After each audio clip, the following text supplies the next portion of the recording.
Is there any unnatural death or suicide in the unit? If you don't ask, the owner or the agent is not obligated to tell you the answer.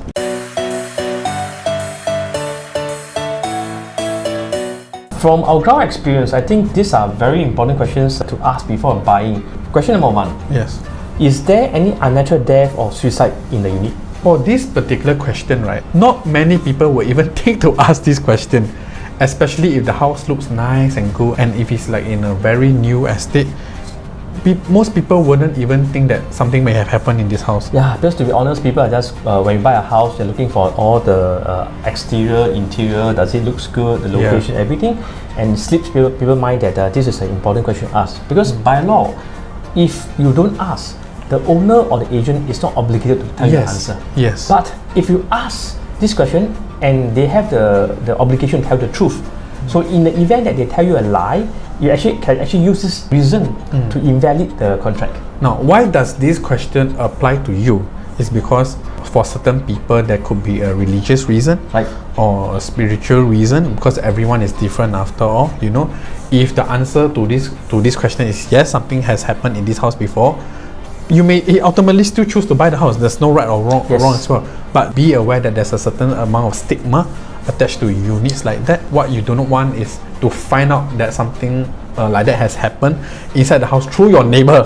I think this is a personal decision, but at least you are being informed. I have this very real case scenario. It happened actually last year during the pandemic. So I've sold a house, HDB flat actually, via Zoom actually. A couple of weeks before the completion, right, we found out actually that the owner has passed away in the house. Which is the client of Manuel. Yes, which is actually the client, the seller of the house. So immediately being informed of this unfortunate news, right, I informed the buyer. Now, at this point in time, I'm not very sure what the buyer's intention is, because for all I know, the buyer may find this reason to completely void the transaction, or the buyer may choose to continue with the transaction. I'm not very sure at the moment, but I have to do my job. You know, I have to be professional. So the buyer was informed. The buyer said, okay, I'll still go on with the By the way, is it okay to share a bit what happens to the owner? What was the cause of death? Oh, the cause of death was that actually the owner has actually had a slip in the common bathroom in the house, and so she fell. She passed away in the house. Really unfortunate. Yeah. And so in a case like that, we will maybe view it as a natural death actually, because it definitely wasn't a suicide case, and it was not a murder case as well. Right. So for this particular buyer, right, what he requested is he requested some Taoist rituals to be done in the house just before the completion. The transaction was done, and it's been about a year since it was done. I have not received any calls from the buyer. Strictly speaking, this case, right, this unfortunate incident, it should be classified as under natural death. Yes. But to be fair, I think Manuel did a very good job, because by right, he's not obligated to reveal the information to the potential buyer and ask for his final decision to proceed or not. I think that's a very fair statement. That's correct, yes. Because I think in this case, the buyer doesn't really mind. But I think that every buyer deserves to have the rights to know what happened. So this question seems to be very trivial, but actually it's very important. Yeah. Especially for very much older estates than this, because when there is a much older estate, the house have changed hands quite a few times already. So this is I mean, it doesn't hurt to ask the question. Right. Asking the question is free as well, you know, and you wouldn't know until you ask. Right. So most people are not aware that this question should be asked in a way. Yes, that's why we are here to make this video for you, right? Right. So it's an interesting question. Yes. Now, maybe I would like to ask you the second question, and is, are there any loan shark related activities or harassment for this particular unit? I think this question is probably more related to the Singapore-Malaysia area, where this is along loan shark activities. I think this case I can share more because it happened to me. Because in my early days, when my mom bought the first HDB flat in Woodlands, so because I was based in China during that period of time, I was there for about 13 years.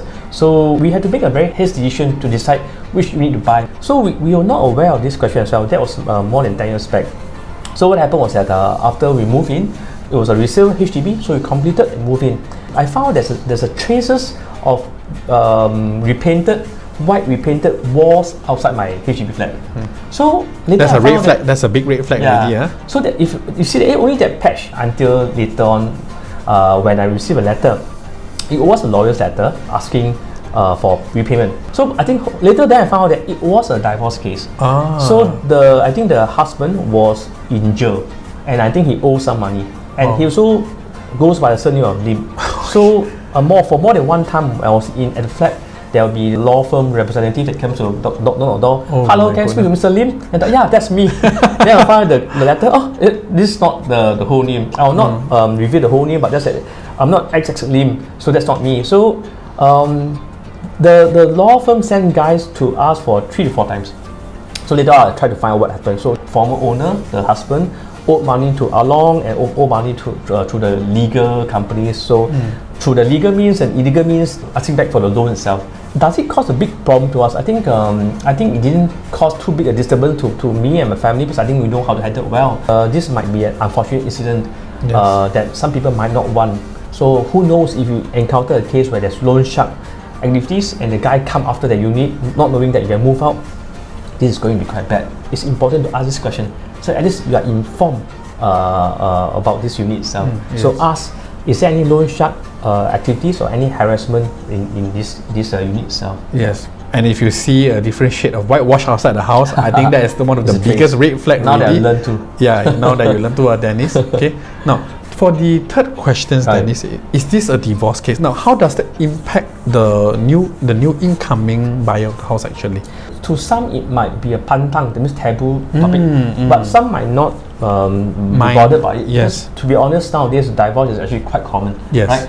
But if you remember that I shared my personal experience for question number 2 about the loan shark, remember that was a divorce case. Yes. Which leads on to the loan shark and the debt. One thing leads to another, right? So this divorce case, it might not mean anything bad, but just that it could be a signal.